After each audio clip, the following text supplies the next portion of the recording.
ഇപ്പോൾ നിങ്ങളുടെ ചുമരിൽ തൂക്കിയിട്ടിരിക്കുന്ന ജപമാല നിങ്ങളുടെ വീട്ടിലെ വിശദീകരിക്കാനാകാത്ത പിരിമുറുക്കത്തിന്റെ ഉറവിടമായിരിക്കാം. ഇത് അന്ധവിശ്വാസമോ ഭയപ്പെടുത്തലോ അല്ല. നമ്മിൽ മിക്കവർക്കും കാണാൻ കഴിയാത്തത് കാണാൻ കഴിയുന്ന സെന്റ് പാദ്രെ പിയോയിൽ നിന്നാണ് ഇത് നേരിട്ട് വരുന്നത്. പാദ്രെ പിയോ അസാധാരണമായ ആത്മീയ സമ്മാനങ്ങളുള്ള കളങ്കപ്പെടുത്തുന്ന വിശുദ്ധൻ നമുക്ക് മുന്നറിയിപ്പ് നൽകി.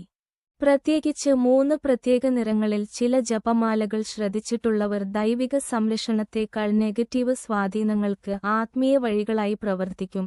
ഇത് പലപ്പോഴും ഭയപ്പെടുത്തുന്നതാണ്. ഏത് കളർ പാദ്രെ പിയോ മുന്നറിയിപ്പ് നൽകിയെന്ന് ഇന്ന് ഞാൻ കൃത്യമായി വെളിപ്പെടുത്താൻ പോകുന്നു. എന്തുകൊണ്ടാണ് ഈ നിരപരാധിയെന്ന് തോന്നുന്ന പ്രാർത്ഥനാമണികൾ നിങ്ങളുടെ വീടിനെ ബാധിച്ചേക്കാം?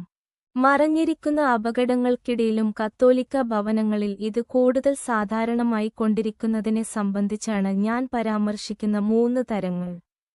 നിങ്ങളുടെ പ്രാർത്ഥനയുടെ കോണിൽ കണ്ണിൽ നിന്ന് മറഞ്ഞിരിക്കുന്നതെന്താണെന്ന് കണ്ടെത്താൻ നിങ്ങൾ തയ്യാറാണോ? പാദ്രെ പിയോ പഠിപ്പിക്കുന്നതായി നിങ്ങൾ വിശ്വസിക്കുന്നുവെങ്കിൽ കമന്റ് ബോക്സിൽ എഴുതുക. ജപമാലയുടെ യഥാർത്ഥ ശക്തിയെക്കുറിച്ചും ഈ ശക്തി അതിനെ ആത്മീയ വികലമാക്കാനുള്ള ലക്ഷ്യമാക്കുന്നത് എന്തുകൊണ്ടാണെന്നും മനസ്സിലാക്കാൻ ഞാൻ നിങ്ങളെ കൂടുതൽ ആഴത്തിൽ കൊണ്ടുപോകട്ടെ. ജപമാല കേവലം കൊന്തകളുടെ കുത്ത് മാത്രമല്ല, ആത്മാർത്ഥമായ ഭക്തിയോടെ ഉപയോഗിക്കുമ്പോൾ അത് ഒരു അഗാധമായ ആത്മീയ ആയുധമാണ്. അത് നമ്മെ നേരിട്ട് പരിശുദ്ധ കന്യകാമറിയത്തിലേക്കും അവളിലൂടെ ക്രിസ്തുവിലേക്കും നേരിട്ട് ബന്ധിപ്പിക്കുന്ന ശക്തമായ പ്രാർത്ഥനാ ശൃംഖല സൃഷ്ടിക്കുന്നു.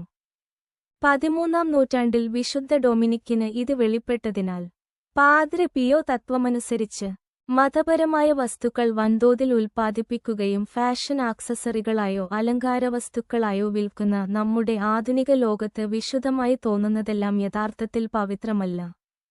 ഈ മുന്നറിയിപ്പ് കൂടുതൽ പ്രാധാന്യമർഹിക്കുന്നു. ഇന്ന് പല കത്തോലിക്കരും ആത്മീയ പ്രത്യാഘാതങ്ങൾ പരിഗണിക്കാതെ വ്യത്യസ്ത നിറങ്ങളുടെയും ഡിസൈനുകളുടെയും ജപമാലകൾ ശേഖരിക്കുന്നു. കൂദാശകൾ കേവലം ഉപാധികളല്ലെന്ന് നാം ഓർക്കണം.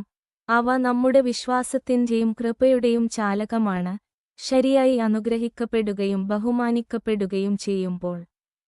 നിങ്ങളുടെ വീട്ടിൽ സൂക്ഷിക്കാൻ പാദ്രെ പിയോ മുന്നറിയിപ്പ് നൽകിയ 3 പ്രത്യേക തരങ്ങളെക്കുറിച്ചും അവരുടെ സാന്നിധ്യം നിങ്ങൾ തിരിച്ചറിയാത്ത വിധത്തിൽ നിങ്ങളുടെ കുടുംബത്തിന്റെ ആത്മീയ ക്ഷേമത്തെ ബാധിച്ചേക്കാമെന്നും നമുക്ക് പര്യവേക്ഷണം ചെയ്യാം. ആദ്യത്തെ ഇനം പൂർണ്ണമായും കറുത്ത ജപമാലയാണ്.